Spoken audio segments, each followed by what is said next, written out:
സന്ധ്യ വാര്യർ, ഈ അതുൽ ശ്രീധരൻ എന്ന് പറയുന്ന ജഡ്ജി അസാധ്യമായ ധൈര്യമുള്ള ആൾ മാത്രമല്ല, അങ്ങേയറ്റത്ത് ഇൻ്റഗ്രിറ്റിയുടെ ആൾ കൂടിയാണ്. ഇൻഡോറിൽ അദ്ദേഹം ഹൈക്കോടതി ജഡ്ജിയായി പ്രവർത്തിക്കുമ്പോൾ അദ്ദേഹത്തിൻ്റെ മകൾ ഈ പറയുന്ന അഭിഭാഷകയായി ജോലി തുടങ്ങിയപ്പോഴേക്കും ഏതെങ്കിലും കാലത്ത് തൻ്റെ മകളുടെ കേസ് തൻ്റെ മുന്നിൽ വന്നാലോ എന്ന ഇൻ്റഗ്രിറ്റിയിൽ സംസ്ഥാനം മാറി വേണമെന്ന് ട്രാൻസ്ഫർ ചോദിച്ചു പോയ ആളാണ്. അതുൽ ശ്രീധരൻ പറയുകയാണ്, his comments are disparaging and dangerous not just to the officer in question but to the armed forces itself. Sandeep Warrier, അത്ര കടുത്ത വിമർശനങ്ങളിൽ, കടുത്ത പരാമർശങ്ങളിൽ ഹൈക്കോടതി ഇടപെട്ടില്ലായിരുന്നെങ്കിൽ ഒരു FIR എങ്കിലും ഉണ്ടാകും എന്ന് താങ്കൾ കരുതുന്നുണ്ടോ സന്ദീപ് വാര്യർ? ഹാഷ്മി, ഞാൻ ഈ BJPയുടെ പ്രതിനിധി അദ്ദേഹത്തിൻ്റെ ഭാഷണം കേട്ടിട്ട് ഞാൻ അത്ഭുതത്തോടെ നോക്കിയിരിക്കുകയാണ്. അത് അദ്ദേഹത്തിൻ്റെ ഒരു സാഹചര്യം, അദ്ദേഹത്തിന് അങ്ങനെ പറയാതെ നിവൃത്തിയില്ല. ഹാഷ്മി പറഞ്ഞ പോലെ ഇത് കേരളമാണ്. സ്വാഭാവികമായിട്ടും ഇത്ര വിഷലിപ്തമായിട്ടുള്ള ഒരു വർഗീയ പ്രഭാഷണം ഒരു അദ്ദേഹത്തിൻ്റെ സഹപ്രവർത്തകൻ നേതാവ് ചെയ്തപ്പോൾ അതിനെ തള്ളിപ്പറയുക എന്നല്ലാതെ കേരളത്തിൽ മറ്റൊന്നും ചെയ്യാനില്ല. പക്ഷേ ഇത് എന്തുകൊണ്ടാണ് BJPയുടെ രാജ്യത്തെ ഏറ്റവും പ്രധാനപ്പെട്ട നേതാവ് ആയിട്ടുള്ള ഉമാഭാരതിക്ക് എന്തുകൊണ്ടാണ് ഇപ്പോൾ മനസ്സിലാവാത്തത്? ഉമാഭാരതി ഇന്ന് പൊട്ടിത്തെറിച്ചുകൊണ്ട് പറഞ്ഞിരിക്കുകയാണ്, ഇത്ര ഗുരുതരമായിട്ടുള്ള അലിഗേഷൻ അല്ലെങ്കിൽ ഇത്ര ഗുരുതരമായിട്ടുള്ള അസഭ്യവർഷം നടത്തിയിട്ടും എന്തുകൊണ്ടാണ് ഈ മന്ത്രി ഇതുവരെ രാജിവെക്കാത്തത്, എന്തുകൊണ്ടാണ് ഈ മന്ത്രിയെ രാജിവെപ്പിക്കാത്തത്, എന്തുകൊണ്ടാണ് പാർട്ടി നടപടിയെടുക്കാത്തതെന്ന് ഉമാഭാരതിയെ പോലെ നേരത്തെ മധ്യപ്രദേശ് മുഖ്യമന്ത്രിയും രാജ്യത്ത് കേന്ദ്രമന്ത്രിയുമായിട്ടുള്ള BJPയുടെ ഏറ്റവും സമുന്നതയായ ഒരു നേതാവിന് പൊട്ടിത്തെറിച്ചുകൊണ്ട് ചോദിക്കേണ്ട സാഹചര്യമാണ്. നിങ്ങൾ ജുഡീഷ്യൽ സംവിധാനം, ഇപ്പം ജുഡീഷ്യൽ ഓഫീസേഴ്സിൻ്റെ ഭാഗത്ത് ഉണ്ടാകുന്ന സ്റ്റേറ്റ്മെൻറ്റുകളെക്കാൾ കൂടുതൽ ഞാൻ ഏറ്റവും പ്രാധാന്യമുള്ളതായി കാണുന്ന ഉമാഭാരതിയുടെ സ്റ്റേറ്റ്മെൻറ്റാണ്. പക്ഷേ എന്നിട്ടും ഈ നിമിഷം വരെ ആ മന്ത്രി സംരക്ഷിക്കപ്പെടുകയാണ്. ഇതെന്തുകൊണ്ടാണ് സംഭവിക്കുന്നത്? ഇപ്പോൾ അദ്ദേഹം വളരെ ഡിഫെൻസീവിലാണ്, BJPയുടെ പ്രതിനിധി വളരെ ഡിഫെൻസീവിലാണ്. അദ്ദേഹത്തിന് പറയാൻ കഴിയുന്നില്ല ഈ മന്ത്രി രാജിവെക്കുമോ ഇല്ലയോ, പാർട്ടി സംരക്ഷിക്കുമോ ഇല്ലയോ എന്ന് പറയാൻ പറ്റുന്നില്ല. പാർട്ടി രാജിവെപ്പിക്കുമായിരിക്കും എന്ന പ്രതീക്ഷയിലാണ് ഇരിക്കുന്നത്. രാജിവെച്ചേ മതിയാകൂ. കാരണം കോടതിയുടെ ശക്തമായിട്ടുള്ള വിമർശനം വന്നു, ഉമാഭാരതി അടക്കമുള്ള BJP നേതൃത്വത്തിൻ്റെ ചില ആളുകൾ വിമർശനം വന്നു, രാജ്യത്തെ മുഴുവൻ ജനങ്ങളുടെ വിമർശനം വന്നു. എന്നിട്ടും ആരാണ് അയാളെ സംരക്ഷിക്കുന്നത്? അയാളെ സംരക്ഷിക്കുന്നത് രാജ്യത്തെ പ്രധാനമന്ത്രിയാകുന്നതാണ് പ്രശ്നം. അതല്ലെങ്കിൽ എങ്ങനെയാണ് ശിവരാജ് സിംഗ് ചൗഹാന്റെ ഭാര്യയ്ക്കെതിരെ അസഭ്യവർഷം നടത്തിയ ഒരാൾ വീണ്ടും മന്ത്രിയാകുന്നത്? ശിവരാജ് സിംഗ് ചൗഹാൻ ആരുടെ എതിരാളിയാണ് BJPയിലെന്ന് BJPക്ക് അകത്തുണ്ടായിരുന്ന എനിക്കറിയാം. ആ ഗ്രൂപ്പ് വഴക്കിന്റെ ഭാഗവും നമുക്കറിയാം. അപ്പോൾ ഇയാളെ സംരക്ഷിക്കേണ്ടത് BJPയുടെ ഗ്രൂപ്പ് സമവാക്യങ്ങളുടെ ഭാഗമാണ്. മധ്യപ്രദേശിലെ ഗ്രൂപ്പ് സമവാക്യങ്ങൾ, രാജ്യത്തെ ഗ്രൂപ്പ് സമവാക്യങ്ങളൊക്കെ ഭാഗമാണ്. അതവിടെ നിൽക്കട്ടെ. ഞാൻ BJPയുടെ പ്രതിനിധിയോട് ചോദിക്കുകയാണ്, ഈ കേരളത്തിലെ ലക്ഷോപലക്ഷം യുവാക്കൾ നെഞ്ചിലേറ്റിയിട്ടുള്ള റാപ്പർ വേടൻ ദേശദ്രോഹിയാണോ? അഖിൽ മാരാർ ദേശദ്രോഹിയാണോ? മോഹൻലാൽ ദേശദ്രോഹിയാണോ? എന്താണ് കേരളത്തിലെ BJPയുടെ നിലപാട്? അഖിൽ മാരാർ ദേശദ്രോഹിയാണെങ്കിൽ നിങ്ങൾ പറയൂ. സംസ്ഥാന BJPക്ക് അഖിൽ മാരാർ ദേശദ്രോഹിയാണ്, രാജ്യദ്രോഹിയാണ് എന്ന നിലപാടുണ്ടെങ്കിൽ പറയേ. വേടൻ രാജ്യദ്രോഹിയാണ് എന്നൊരു നിലപാട് സംസ്ഥാന BJPക്ക് ഉണ്ടെങ്കിൽ അത് പറയണം, സ്ട്രെയിറ്റ് ആയിട്ടുള്ള ആൻസർ പറയണം. മോഹൻലാൽ രാജ്യദ്രോഹിയാണോ? സ്ട്രെയിറ്റ് ആയ ആൻസർ പറയണം. മാധ്യമ പരിപാടി പങ്കെടുത്തിട്ടുണ്ടെങ്കിൽ ജനം TVയുടെ ആദ്യത്തെ വാർത്ത ആരാ വായിക്കുന്നത്? ജനം TVയുടെ ആദ്യത്തെ വാർത്ത ആരാ വായിച്ചത്? ഓർമ്മയില്ലേ? ജനം TV സംപ്രേഷണം തുടങ്ങി ആദ്യത്തെ വാർത്ത, സംസ്കൃത വാർത്ത വായിക്കുന്നയാളുടെ പേര് മോഹൻലാൽ എന്നാണ്. അദ്ദേഹം ജന്മഭൂമിയുടെ പരിപാടി പങ്കെടുത്തിട്ടുണ്ട് തൃശ്ശൂരിൽ. അപ്പോൾ അദ്ദേഹത്തിന് മാധ്യമത്തിന്റെ പരിപാടിയിൽ പങ്കെടുത്താൽ ഉടനെ ദേശദ്രോഹിയായി. ഇത് എവിടുത്തെ പരിപാടിയാ? കേരളത്തിലെ മലയാളികൾ മുഴുവൻ നെഞ്ചേറ്റിയിട്ടുള്ള മോഹൻലാൽ, മലയാളി ചെറുപ്പക്കാരുടെ ആവേശമായിട്ടുള്ള റാപ്പർ വേടൻ. നിങ്ങൾ അംബേദ്കറെ രാവിലെ ആയാൽ അംബേദ്കറെ പൂജിക്കും, വൈകുന്നേരമായാൽ അദ്ദേഹത്തിന്റെ ആശയങ്ങളെ തള്ളിപ്പറയും, മനുസ്മൃതിയെ ആരാധിക്കും. ഇതാണ് BJPയുടെ പ്രശ്നം. അംബേദ്കറുടെ ആശയം പിന്തുടരുന്ന ഒരു ചെറുപ്പക്കാരൻ റേസിസത്തിനെതിരായിട്ട് അല്ലെങ്കിൽ അയാൾ ഫേസ് ചെയ്തിട്ടുള്ള ജാതീയതയ്ക്കെതിരായിട്ട് അദ്ദേഹത്തിന്റെ സംഗീതം ഉപയോഗിച്ചുകൊണ്ട് സംസാരിക്കുമ്പോൾ ഇവിടെ സ്ട്രീറ്റിൽ അല്ലെങ്കിൽ നമ്മുടെ തെരുവുകളിലെ ശബ്ദം പാർലമെന്റിൽ കേൾക്കാത്ത കാലത്ത് സംഗീതത്തിലൂടെയെങ്കിലും ഈ ശബ്ദം ഒന്ന് പുറത്തു കേട്ടോട്ടെ എന്ന് ഒരു യുവാവ് തീരുമാനിക്കുമ്പോൾ അസഹിഷ്ണുതയുടെ കൂടാരമായ BJPയിൽ നിന്ന് ഇതിലപ്പുറം എന്താ പുറത്തു വരാനുള്ളത്? RSS ഇതിനപ്പുറം എന്താ പുറത്തു വരാനുള്ളത്? ഇപ്പൊ ഷവർമ പോലും, ഇപ്പൊ ഷവർമ ജിഹാദ് എന്നാണ് പറയാൻ പോകുന്നത്. അവര് ആലോചിച്ച് നോക്കൂ. ഇപ്പോൾ ഷവർമ കഴിക്കാൻ പറ്റാതെയായി. തെരുവുകളിലൂടെ പോകുമ്പോൾ ഇങ്ങനെ പച്ച ഇറച്ചി വെന്തതിൻ്റെ രൂക്ഷ ഗന്ധം വരികയാണെന്നാണ് RSSന്റെ നേതാവ് പറയുന്നത്. കാര്യാലയത്തിലെ ബൈഠക്ക് കഴിഞ്ഞാൽ പുറത്തിറങ്ങിപ്പോയി തട്ടുകടയിൽ നിന്ന് പൊറോട്ടയും ബീഫും കഴിക്കുന്ന ആളുകൾ എനിക്കറിയാം, സ്വയം സേവകരെ എനിക്കറിയാം. എന്നെ കൊണ്ട് പറയിപ്പിക്കരുതെന്ന് പറയാനുള്ളൂ. പൊറോട്ടയും ബീഫും കിട്ടുന്ന തട്ടുകട നോക്കി പോയി കഴിക്കുന്ന പ്രചാരകന്മാരും സ്വയം സേവകരും ഒക്കെ ഉണ്ട്. ധാരാളം ഉണ്ടെന്നേ അതിനകത്ത് ധാരാളം ഉണ്ടെന്നേ. അപ്പൊ ഞാൻ പറയുന്നത് ഇത് ബീഫ് കറിയല്ലേ? ഈ ഇവന്മാരുടെ ഈ കാപട്യം ഉണ്ടല്ലോ, ഈ അസഹിഷ്ണുതയുണ്ടല്ലോ, ഈ മനുഷ്യരെ ഭിന്നിപ്പിക്കുന്ന ഈ അസഹിഷ്ണുതയുണ്ടല്ലോ, ഇവർക്ക് തുറന്നു പറയാൻ പറ്റുമോ? വേടൻ ദേശദ്രോഹിയാണെന്ന് സംസ്ഥാന BJP പറയട്ടെ, അഖിൽ മാരാർ ദേശദ്രോഹിയാണെന്ന് സംസ്ഥാന BJP പറയട്ടെ, മോഹൻലാൽ ദേശദ്രോഹിയാണെന്ന് സംസ്ഥാന BJP പറയട്ടെ.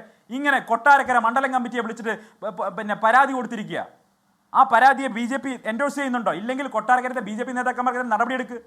ഇന്ന് ആ ചെറുപ്പക്കാരൻ ഒളിവിൽ പോകേണ്ട സാഹചര്യമാണ്. എന്ത് തെറ്റാ അഖിൽ ചെയ്തത്? അഖിൽ രാജ്യദ്രോഹി ഏതെങ്കിലും തരത്തിൽ അഖിലിന്റെ സ്റ്റേറ്റ്മെന്റിൽ പ്രശ്നങ്ങളുണ്ടെങ്കിൽ അതിനനുസരിച്ചുള്ള നടപടിയല്ലേ വേണ്ടത്? ഒരാളെ നിങ്ങൾക്ക് എങ്ങനെയാണ് ഇന്ത്യക്കാരെ രാജ്യദ്രോഹിയാക്കാൻ കഴിയുന്നത്? അയാൾക്ക് എതിർപ്പുണ്ടെങ്കിൽ ഓക്കെ, നമുക്കത് ഡിസ്കസ് ചെയ്യാം, ഡിബേറ്റ് ചെയ്യാം. ഇനി ലീഗലി നടപടി എടുക്കേണ്ടതാണെങ്കിൽ അത്തരത്തിൽ ഇത് ഒരു പരിധിക്കപ്പുറം ഒരു മനുഷ്യനെ ഇങ്ങനെ വേട്ടയാടാൻ പാടുന്നുണ്ടോ? ഇത് കേരളല്ലേ? ഇവിടുത്തെ സാംസ്കാരിക നായകന്മാരൊക്കെ ഇവിടെ പോയി. എല്ലാവരും ഈ മോദിയെ പഠിച്ചിരിക്കുകയാണോ? ED-യും IT-യും പഠിച്ചിരിക്കുകയാണോ? എന്താ നിങ്ങൾ പുറത്തിറങ്ങി പ്രതികരിക്കാത്തത്? പരാതി അങ്ങോട്ട് കൊടുക്കുമ്പോഴേക്കും കേസെടുക്കാനൊരു പോലീസ് ഇവിടെ ഉണ്ട്. വേടന്റെ ശ്രീരംഗ ബന്ധം അന്വേഷിക്കണം എന്ന് പറഞ്ഞ ഈ പറഞ്ഞ എക്സൈസ് ഇവിടെ ഉണ്ട്, പോലീസൊക്കെ ഉണ്ട്. അതുകൊണ്ട് കൂടെ കേട്ടോ സന്ദീപ്, ഞാൻ എത്താം. ഉല്ലാസ് ബാബു മറുപടി. ശ്രീ ഹാഷ്മി, കോൺഗ്രസ് നേതാവിൻ്റെയും എൻ്റെ പഴയ പാർട്ടിയുടെ നേതാവായിരുന്ന BJP നേതാവിൻ്റെയും ജൽപ്പനകളൊക്കെ ഞാൻ കേട്ടു. എന്നെ സംബന്ധിച്ചിടത്തോളം ഓപ്പറേഷൻ സിന്ദൂർ ഞാനും നിങ്ങളുമൊക്കെ ബഹുമാനത്തോടുകൂടി ഇന്ത്യൻ രാജ്യത്തിൻ്റെ ഭരണ സംവിധാനത്തെയും ഇന്ത്യൻ രാജ്യത്തിനോട് സൈന്യം കാണിച്ചിട്ടുള്ള പരിപൂർണമായിട്ടുള്ള സ്നേഹത്തിൻ്റെ അടിസ്ഥാനത്തിൽ പാകിസ്ഥാനെ തകർത്ത അല്ലെങ്കിൽ തീവ്രവാദികളെ തകർത്ത എല്ലാ പ്രവൃത്തിയും നമ്മൾ കണ്ടതാണ്. പരിപൂർണമായിട്ട് അത് 100% നമ്മൾ അംഗീകരിക്കുന്നു. അതുകൊണ്ട് തന്നെ ഇങ്ങനൊരു വ്യക്തി നമ്മുടെ കേണൽ സോഫിയ ഖുറേഷി അവരെക്കുറിച്ച് പറഞ്ഞത് പരിപൂർണമായി തള്ളിപ്പറയേണ്ട ഉത്തരവാദിത്വമുള്ള ഒരു ഭാരതീയനായതുകൊണ്ട് തന്നെയാണ് കൃത്യമായി തന്നെ തള്ളിപ്പറയുന്നത്. ഒപ്പം തന്നെ ഒരു കാര്യം ഞാൻ മനസ്സിലാക്കാം, രാഷ്ട്രീയത്തിനകത്ത് വിവിധ ആളുകളുണ്ടാവും. ഇപ്പം ഞങ്ങളുടെ രാഷ്ട്രീയത്തിൽ ഈ പറയുന്ന കോൺഗ്രസിൻ്റെ നേതാവ് ഉണ്ടായിരുന്നല്ലോ. അദ്ദേഹം ഒരു കസാര കിട്ടാത്തതിൻ്റെ പേരിൽ ഞങ്ങളുടെ രാഷ്ട്രീയത്തിൽ നിന്ന് ഇറങ്ങിപ്പോയ ആളല്ലേ. 4 വർഷം മുമ്പ് മരിച്ച അമ്മയുടെ വീട്ടിൽ വന്നിട്ടില്ല, ഇയാൾ കാണാൻ വന്നില്ല എന്ന് പറഞ്ഞ് കൃഷ്ണകുമാരോട് പിണങ്ങിപ്പോയ ആളല്ലേ. ഇവിടെയും സുരേന്ദ്രനെ കയറ്റി വെച്ചു. സ്വാഭാവികമായിട്ട് എല്ലാറ്റിനെയും ക്ലൈമാക്സിൽ സുരേന്ദ്രനെ കയറ്റി വെക്കാറുണ്ട്. ഇപ്രാവശ്യം എന്തോ ഓരോ കാര്യത്തിൽ ഞാൻ കേട്ടു. സ്വാഭാവികമായിട്ട് അങ്ങനെ പാർട്ടിക്കകത്ത് ചില ആളുകളുണ്ടാവും. ആ ആളുകൾ അത് പറയുന്നതിനെ പരിപൂർണമായിട്ട് BJP അഡ്രസ്സ് ചെയ്യുന്നില്ല. BJPയുടെ കേന്ദ്ര സംവിധാനമോ കേന്ദ്ര സർക്കാരോ ഒരു സംശയവും വേണ്ട, ഈ പറഞ്ഞ പ്രവൃത്തി, ഈ മന്ത്രി പറഞ്ഞ പ്രവൃത്തിയെ അംഗീകരിക്കുന്നില്ല. നടപടികൾ കൃത്യമായി തന്നെ ഉണ്ടാകും എന്നുള്ള കാര്യത്തിൽ ഒരു സംശയവും വേണ്ട. അതിൽ യാതൊരുവിധ തരത്തിലുള്ള തർക്കങ്ങൾക്കോ വഴക്കുകൾക്കോ ഇന്ന് സ്ഥാനമുണ്ട് എന്ന് ഞാൻ വിശ്വസിക്കുന്നു. ഇയാൾ മന്ത്രിസ്ഥാനത്തിരിക്കാൻ യോഗ്യനാണ് എന്ന് ഉല്ലാസ് ബാബു വ്യക്തിപരമായി വിശ്വസിക്കുന്നുണ്ടോ? രണ്ടാമത്തെ ഉല്ലാസ് ബാബു, ഇപ്പൊ താങ്കൾ ഈ വ്യക്തിപരമായി അറിയാവുന്ന ആളാണ്, താങ്കൾക്ക് ആ നിലപാട് 100% വിയോജിപ്പുള്ള ആളാണെന്ന് എനിക്ക് അറിയാവുന്നതാണ്. ഇയാൾ ആ മന്ത്രിസ്ഥാനത്തിരിക്കാൻ യോഗ്യനാണ് എന്ന് അങ്ങ് കരുതുന്നുണ്ടോ ഉല്ലാസ് ബാബു? അല്ലെ അങ്ങയുടെ പാർട്ടി കരുതുന്നുണ്ടോ? ഹാഷ്മി ഭായ്, ഉല്ലാസ് ബാബു എന്ന വ്യക്തിയും ഉല്ലാസ് ബാബു പ്രതിനിധാനം ചെയ്യുന്ന ഭാരതീയ ജനതാ പാർട്ടിയും ഉല്ലാസ് ബാബു പ്രതിനിധാനം ചെയ്യുന്ന പാർട്ടി ഭരിക്കുന്ന കേന്ദ്ര സർക്കാരും എല്ലാം 100% കേണൽ സോഫിയ ഖുറേഷിക്കൊപ്പമാണ്. ഒരു സംശയവും വേണ്ട, ഈ പറഞ്ഞ വ്യക്തിക്കൊപ്പമല്ല. അതിൻ്റെ നടപടികളും തീരുമാനങ്ങളും കൃത്യമായി തന്നെ പാർട്ടി എടുക്കും. അതിൽ നിസ്സംശയമില്ലാത്ത കാര്യമാണ്. രണ്ടാമത്തെ കാര്യങ്ങൾ, നിരവധി കാര്യങ്ങൾ പറഞ്ഞു. BJP കേരള നേതൃത്വം, ബഹുമാനായിട്ടുള്ള ഒരു സൈനികൻ്റെ മകൻ തന്നെയാണ് കേരള നേതൃത്വത്തെ ഇന്ന് കൊണ്ടുപോകുന്നത്, അറിയാമല്ലോ നിങ്ങൾക്കെല്ലാവർക്കും. അപ്പോൾ സ്വാഭാവികമായിട്ട് BJPയുടെ കേന്ദ്ര നേതൃത്വം ഇങ്ങനെയുള്ള ഒരു സ്റ്റേറ്റ്മെൻറ്റുകളും മോഹൻലാലിനെതിരെയോ അല്ലെങ്കിൽ വേടനെതിരെയോ ഒരു സ്റ്റേറ്റ്മെൻറ്റുകളും BJP ഉന്നയിച്ചിട്ടില്ല. അഖിൽ മാരാർ എന്ന് പറയപ്പെടുന്ന വ്യക്തിക്കെതിരെ BJPയുടെ മോർച്ചയുടെ കമ്മിറ്റിയാണെന്നാണ് എൻ്റെ പരാതി കൊടുത്തു എന്ന് പറഞ്ഞു, പരാതിയിൽ കേസെടുത്തു എന്ന് പറഞ്ഞു. ആ കേസിൽ കഴമ്പുണ്ട് എങ്കിൽ പോലീസ് കൃത്യമായി അന്വേഷിക്കേണ്ട കാര്യങ്ങളുണ്ട്. 2, വേടനെ അറസ്റ്റ് ചെയ്തത് BJP ആണോ? കേരളത്തിൽ ഭരിച്ചിരുന്നത് BJP ആണോ? BJP സംഘപരിവാർ പ്രസ്ഥാനങ്ങൾക്ക് നേരെ എന്തെല്ലാം ആക്ഷേപങ്ങൾ വന്നു? വേടനെ അറസ്റ്റ് ചെയ്ത് കേരളത്തിലെ പോലീസ് അറസ്റ്റ് ചെയ്തതിൽ BJPക്ക് എന്താണ് ബന്ധമുള്ളത്? വേടൻ ജാതി ഭീകരനാണ്, വേടൻ വിഘടനവാദിയാണ്, വേടന് ഫണ്ട് വരുന്ന ആളാണ്. മോഹൻലാൽ ഈ പറയുന്ന എന്താണ്, മോഹൻലാൽ ടെറിട്ടോറിയൽ ആർമി പദവി എടുത്ത് കളയണം എന്ന ഓർഗനൈസർ എഴുതിയ ലേഖനം, ഇതിനൊക്കെ BJP തള്ളിപ്പറ. കലാകാരനെയോ 100% ഒരു കാര്യം കൃത്യമായിട്ട് പറയാം ശ്രീ ഹാഷ്മി, വേടൻ എന്ന കലാകാരനെയോ മോഹൻലാൽ എന്ന കലാകാരനെയോ അഖിൽമാരൻ എന്ന കലാകാരനെയോ അവരുടെ കലയെയോ ഒന്നും ഒരു കാരണവശാലും BJP എതിർക്കുന്നില്ല. BJPക്ക് അത് പരിപൂർണമായിട്ട് തന്നെ അവരെ കലയെ ബഹുമാനിക്കുന്നു. കേരളവും ഭാരതവും ഒക്കെ ബഹുമാനിക്കുന്ന പോലെ തന്നെ BJPയും ബഹുമാനിക്കുന്നു. അതിലൊന്നും വേറൊരു അഭിപ്രായ വ്യത്യാസം കൂടില്ല. നമ്മളൊരു കാര്യം മനസ്സിലാക്കേണ്ടത്, കോടിക്കണക്കിന് ജനങ്ങളുള്ള സമയത്ത് ഒരു വ്യക്തി ഒരു കാര്യം പറയുന്നതിൻ്റെ പുറകിലോ റൂട്ടിലേക്കോ യാത്ര ചെയ്യുന്നതെന്ന് ഞാൻ വിശ്വസിക്കുന്നില്ല. കാരണം അതിൻ്റെ അപ്പുറത്ത് നൂറുകണക്കിന് കോടി ആളുകളാണ് ബഹുമാന്യയായിട്ടുള്ള ഈ ഓഫീസറുടെ കൂടെയുള്ളത്, ഓഫീസർക്ക് വേണ്ടി കൈയടിക്കുന്നത്, ഓഫീസറുടെ പ്രവൃത്തിക്ക് വേണ്ടിയിട്ട് നമ്മളെല്ലാവരും ജയ് വിളിച്ചത്.